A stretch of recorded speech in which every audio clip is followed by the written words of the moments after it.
Jacques Richard commence sa carrière en 1973 à 19 ans, en devenant l'assistant d'Henri Langlois à la Cinémathèque française, où il peut découvrir tous les chefs-d'œuvre du 7e art. Il continue comme stagiaire de Benoît Jacquot sur L'Assassin musicien de Philippe Garrel, sur Les Hautes Solitudes, Le Berceau de cristal et Voyage au jardin des morts de Jean Eustache. Pour le montage de Mes petites amoureuses, Jacques Richard réalise un premier long-métrage en 1975. Né, avec Fabrice Lucchini, alors jeune comédien, Michael Lonsdale et la chanteuse Catherine Ribeiro. Ce premier film est projeté dans de nombreux festivals, notamment à Toulon, Digne et Thonon-les-Bains. Il est présenté en avant-première à la Cinémathèque par Henri Langlois lui-même, puis sort à Paris au cinéma l'Olympique. Frédéric Mitterrand écrit dans le magazine 20 ans.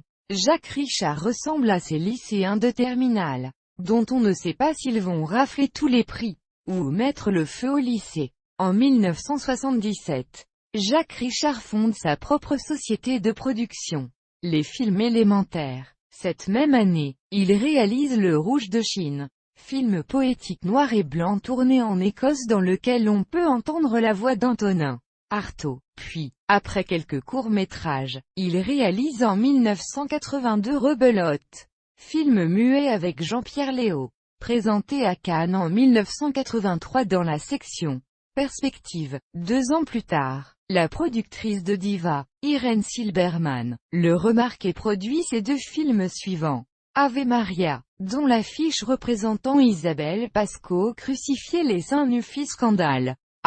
Avec l'actrice Anna Karina. Puis 100 francs l'amour avec Richard Boringer et Pierre-Loup Rageot.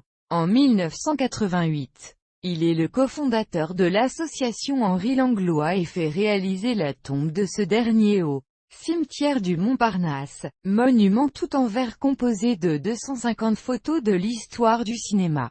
Il garde un témoignage de cet événement dans un film court intitulé Langlois monumental, où figurent Samuel Fuller, Marcel Carné et Michael Lonsdale. Il écrit en 1996 avec Roland Topor le scénario de La jeune personne, qui se concrétise enfin en 2009 sous le titre L'orpheline avec en plus un bras en moins. À la mort de Topor, Jacques Richard réalise 2 courts-métrages d'après 2 de ses nouvelles. Le Bon Coin avec Louis Régaud, La Dame Pipi avec Jackie Berroyer, Catherine Ringer et Brigitte Lahaie. Depuis 1975, Jacques Richard a réalisé 85 films tous formats et genres confondus, pour le cinéma ou la télévision, dont de nombreux courts-métrages et documentaires. Le plus remarqué est Le Fantôme d'Henri Langlois, portrait de 3h30 du fondateur de la Cinémathèque française et créateur du Musée du cinéma, film présenté en sélection officielle à Cannes en 2004, puis distribué largement aux États-Unis, en salle et en DVD. Martin Scorsese dans une correspondance adressée à Jacques Richard, salue ce travail de mémoire fondamental. Le père jésuite Jean Diard, fondateur de la résidence d'artistes Confluence, ami de Jean Renoir et de Roberto Rossellini, a dit de Jacques Richard lors d'une projection du film Rebelote, dans son centre culturel du 20e arrondissement de Paris.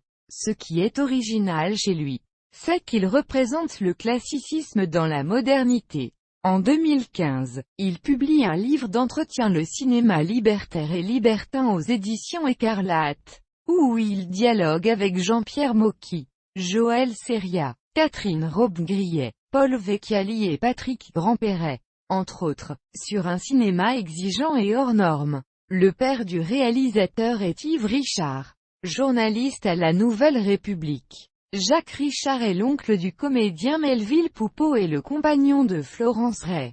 Depuis 2015, le festival du premier court-métrage de Ponto Combo remet un prix Jacques Richard au mois d'octobre de chaque année.